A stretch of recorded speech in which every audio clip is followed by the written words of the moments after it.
ना आशीष, हम्म। तो 300 ईयर से सन से लेकर 1279 के हाँ। लेवल तक चली, जब तक उनको पल्लवों ने हरा नहीं दिया।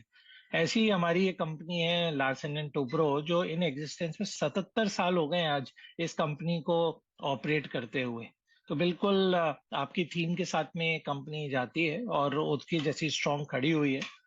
कंपनी के पास में जो ऑर्डर बुक सिचुएशन है वो इतनी स्ट्रांग है कि करीब 3,80,000 करोड़ के एग्जीक्यूटेबल ऑर्डर बुक्स हैं, जो करीब 2 से उनके 2.5 साल का ऑर्डर की बिल्कुल विजिबिलिटी है। और आप देखें तो मार्च में अकेले महीने में ही 50,000 करोड़ से ज्यादा के ऑर्डर कंपनी के हाथ लगे।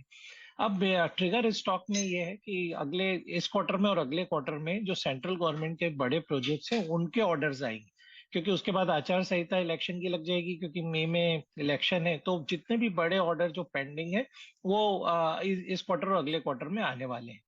दूसरी बात यह है कि कंपनी का मुनाफे पे नजर डालें तो कंपनी का 3 क्वार्टर का मुनाफा करीब 8,200 करोड़ रुपए का ऑलरेडी अर्न कर चुकी है, जो पिछले साल में 10,000 करोड़ था। तो मुझे लगता है इस क्वार्टर में मार्च में करीब 4,000 करोड़ के और प्रॉफिट यहाँ पर आएगा, तो 12,000 करोड़ के आसपास का प्रॉफिटेबिलिटी इस बार एलएनटी में है, जो अगले साल कम से कम 15 से 16,000 करोड़ जा सकती है। तो बिल्कुल लार्सन एंड टुब्रो पे नजर रखनी चाहिए कि, और थोड़ा सा लेट मूवर रहा है कंपेयर टू जो पीयर सेट है, बट अभी भी बेहतरीन बाय लेना चाहिए। अभी भी बेहतरीन बाय है, लेना चाहिए। पहले आईटीसी जो टॉप परफॉर्मर था लेना चाहिए था। Larsen and Toubro capital goods major भी पसंद आता है, 3,000 तक की कर रहा है तैयारी। हर काउंट पे ऑफ लेट परफॉर्मेंस बढ़िया है, प्लस इसकी एग्जीक्यूशन पिकअप हो रहा है, ऑर्डर बुकिंग स्ट्रांग है और सबसे वेल प्लेस्ड है इस देश में जो नए ऑर्डर्स आएंगे। ओवरऑल जिस तरह से डाइवर्सिफाइड ऑर्डर्स की बात करी जा रही है, हर जगह इसका प्रेजेंस है, बढ़िया प्ले है, रखिए रडार पे। एक और चीज यहीं पे बता देता हूं, लार्सन एंड टुब्रो भी तीनों एक्सपर्ट्स का कंसेंसस था, महेश्वरी सर का, रजतदा का, आस्था का, सबको पसंद आ रहा था। तो ना सिर्फ वो लार्सन एंड टुब्रो, तीन ऐसे स्टॉक्स हैं दरअसल, आगे बताऊंगा तीसरा जहां पे कंसेंसस इमर्ज हुआ था। लेकिन अगला स्टॉक रखिए, एक और दिग्गज, रोज चर्चा होती है चैनल पे, आईसीआईसीआई बैंक। गजब के मूव्स इसने एंजॉय करे, और इसने ये एक साल की पिक्चर, ट्रू पिक्चर प्रेजेंट नहीं कर रही है। बख्शी साहब जो करंट एमडी और सीईओ हैं, उनको आए हुए 7 तिमाही हो गई। दरअसल 7 तिमाहियों से स्टॉक रह रहे के गजब का रीरेट हो रहा है, ये हम सब ने नोटिस करा है। तो बख्शी साहब के आने के बाद से लगातार रीरेटिंग कंटिन्यू होती हुई, ये सिर्फ पिछले एक साल का मूड कैप्चर कर रहा हूं, 23% के आसपास का मूव। ऑफ लेट ठंडा पड़ा, ऑफ लेट पोजीशन से एचडीएफसी बैंक में ज्यादा बिल्डअप हुई थी जो अंडर परफॉर्मर था, इसलिए मेंशन कर रहा हूं ऑफ लेट परफॉर्मेंस। लेकिन आज था आईसीआईसीआई बैंक, क्या गजब, एनआईएम 4.9% क्लॉक कर रहा है ये बैंक इस समय।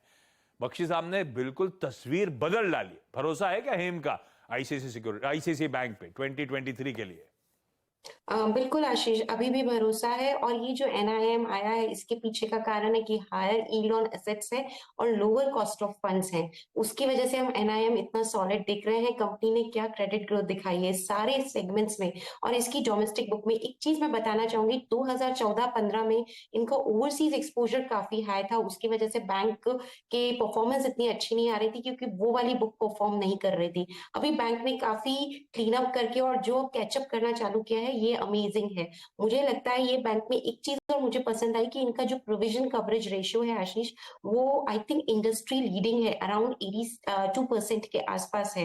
वो काफी अच्छा है, काफी अच्छा खासा कंटिंजेंट प्रोविजन इन्होंने रखा हुआ है। तो आगे जाके भी एक टाइट कंट्रोल रहेगा इनकी क्रेडिट कॉस्ट के ऊपर। और हम सब जानते हैं क्रेडिट कॉस्ट और इन सब के जो मिक्सचर से परफॉर्मेंस निकलती है वो सॉलिड निकलती है। मुझे लगता है आगे जाते हुए भी बैंक अच्छा परफॉर्म करेगा।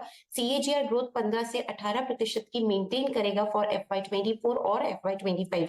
तो अगर ये सीएजीआर ग्रोथ रहेगी तो फिर प्राइसेस भी यहाँ पे हमारे हिसाब से अपग्रेड होते रहेंगे, क्योंकि ईपीएस अपग्रेड होंगे। बिल्कुल इसको खरीदना है। डिक्लाइंस पे 1100 का मैं इसमें टारगेट देना चाहूंगी और साल भर की यहाँ पे समय सीमा देना चाहूंगी। तीसरा